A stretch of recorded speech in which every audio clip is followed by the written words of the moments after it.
नमस्कार मैत्रिणींनो, स्वागत आहे तुमचं आणखी एका नवीन व्हिडिओमध्ये.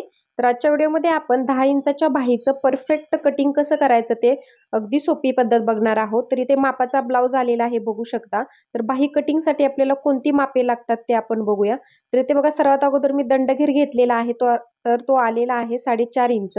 बाहीची उंची आहे 10 इंच आणि आर्म होल आहे 6.5 इंच. तर तो कसा मोजायचा इथे बघा, या पद्धतीने गोलाकार मध्ये आपल्याला आर्महोल आहे तो शोल्डर पासून असा मोजायचा असतो, बघू शकता. बऱ्याच मैत्रिणींना आर्महोलचं माप आहे ते काढता येत नाही, तर इथे आलेला आहे 6.5 इंच. तर ते मापाच्या ब्लाउज वरती आपला 6.5 इंच आर्महोल आलेला आहे, बघू शकता.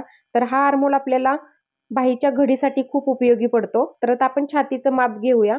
तर इथे बघा, हुकाच्या साईडने मी मोजलेला आहे. तर इथे छाती आलेली आहे आपली 8.5 इंच, म्हणजे 34 छातीचा चौथा भाग येतो 8.5 इंच. तर इथे मी 34 इंच छाती आहे ती लिहून घेतलं. तर बाही कटिंगसाठी ही सर्व मापे लागतात मैत्रिणींनो, ही व्यवस्थित तुम्ही नोट डाऊन करून घ्यायची आहेत.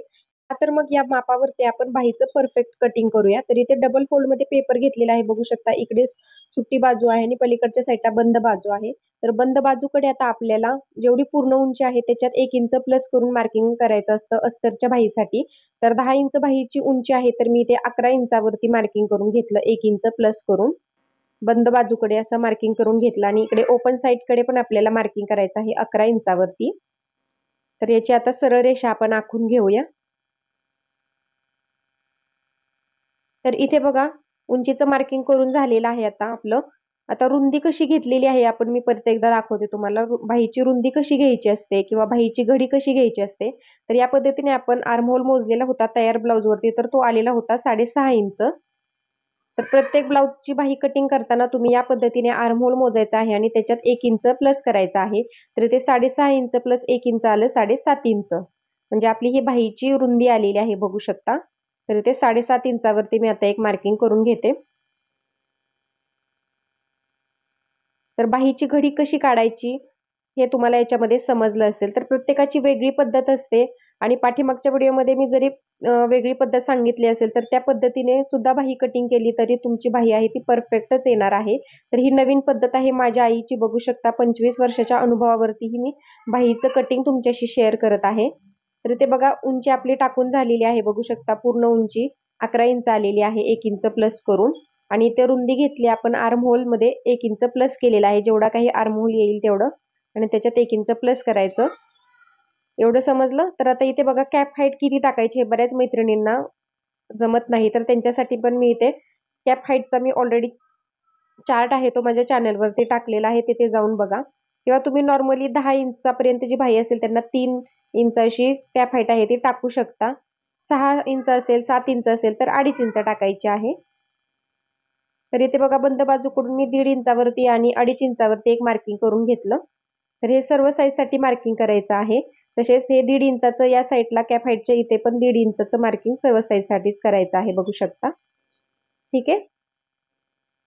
तर आता इथे बघा, परफेक्ट आपलं 6.5 इंच आर्महोलचं माप येत आहे का नाही ते चेक करायचं. तर एकदम परफेक्ट येत आहे, बघू शकता, आपलं फिटिंगचं माप. तर इथे बघा, आता हा 2.5 इंचाचा पॉईंट आणि इथला 1.5 इंचाचा पॉईंट आपण जोडत अगोदर पाठीमागच्या मुंड्याचा शेप आहे तो देऊन घेऊया. आणि आता 1.5 इंचाचा पॉईंट आणि इकडचा 1.5 इंचाचा पॉईंट शिलाई मार्जिनच्या इथला सिंपल असा खोलगट आपल्याला देऊन घ्यायचा आहे, बघू शकता. तर अगदी सोपी पद्धत आहे, जर तुम्ही प्रॅक्टिस केली तर तुम्हाला सहज जमणार आहे. आणि या दोन्ही मुंड्यातलं अंतर 1 इंचाचं यायला हवं. ठीक आहे. तर इथे मुंड्याचा शेप पण आपण खूप सुंदर देऊन घेतलेला आहे. आता खालच्या साईडला आपण दंडघेराचं मार्किंग टाकूया. तर दंडघेर आहे 4.5 इंच आणि त्याच्या पुढे तुम्ही 1.5 इंच, 2 इंच शिलाई मार्जिन घेऊ शकता, तुम्हाला जेवढं हवं असेल तेवढं. आणि ते आतल्या पॉइंटला आतला पॉइंट आणि बाहेरच्या पॉइंटला बाहेरचा पॉइंट आपण शिलाई मार्जिनचा या पद्धतीने क्रॉस मध्ये जोडून घेऊया.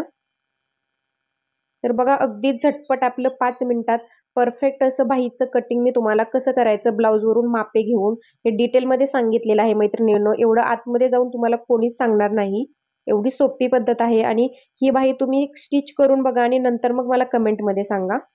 तर इथे बघा, आता हे सरळ कट करायचं नाही, थोडंसं पाव इंच असं आपल्याला क्रॉस मध्ये चेक करायचं आहे. मी तुम्हाला मार्किंग करून दाखवते.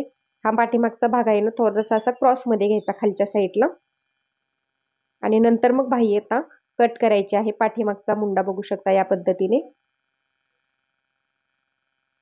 ही बाही तुम्हाला मी सरळ करून दाखवते. तर या पद्धतीने आपली बाही दिसत आहे, बघू शकता. आता आपण पुढच्या मुंड्याचा शेप कट करून घेऊया.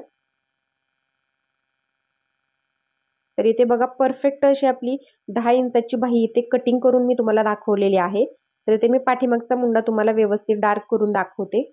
तर इथे बाहीचा शेप बघू शकता तुम्ही, एकदम सुंदर आलेला आहे आणि फिटिंगला पण ही बाही एकदम परफेक्ट बसते. कुठेही घोळ वगैरे येत नाही मैत्रिणींनो.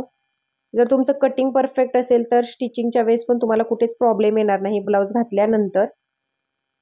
तर या पद्धतीने मी तुम्हाला 10 इंचाच्या बाहीचं कटिंग एका ताईच्या कमेंटवरती अगदी सोप्या पद्धतीने करून दाखवलेलं आहे. तुम्हाला सुद्धा असं कोणतं कटिंग हवं असेल तर मला कमेंटमध्ये नक्की सांगत चला. मी त्याच्यावरती डेली व्हिडिओ बनवत असते. तर इथे बघा आपली परफेक्ट 10 इंचाची बाही कट करून झालेली आहे आणि बाहीचा शेप बघू शकता तुम्ही, किती सुंदर आलेला आहे. तर आता ही बाही मी तुम्हाला चेक करून दाखवणार आहे. ब्लाउजवरती आपण ही बाही कटिंग केलेली परफेक्ट बसत आहे की नाही. तर इथे बघा हा पुढचा मुंडा आहे तो या पद्धतीने घ्यायचा आहे आणि शोल्डरच्या इथे अर्धा इंच सोडायचा आहे मध्यातून वरती. बघू शकता मी इथे मध्यावरती एक मार्किंग केलं आणि ते अर्धा इंच वरती सोडून द्यायचं आणि असे चेक करायचं आपला फिटिंगचा आतला जो पॉइंट आहे तो बरोबर 6.5 इंचाचा तिथे येत आहे की नाही. तर एकदम परफेक्ट येत आहे, बघू शकता. म्हणजे आपली ही बाही कटिंग आहे ते एकदम परफेक्ट कट करून झालेली आहे आणि हे राहिलेलं आहे ते शिलाई मार्जिन असणार आहे. तर इथे मी तुम्हाला बाही चेक पण करून दाखवलेली आहे. तर नक्की या पद्धतीने बाही ट्राय करा आणि माझा व्हिडिओ आवडला असेल तर प्लीज व्हिडिओला एक लाईक नक्की करा आणि चॅनलला सबस्क्राईब करून बाजूचं बेल आयकॉन आहे ते ऑलवर सेट करा. म्हणजे ज्यावेळेस मी नवीन व्हिडिओ टाकेल तेव्हा त्याची सूचना तुम्हाला मिळेल. धन्यवाद.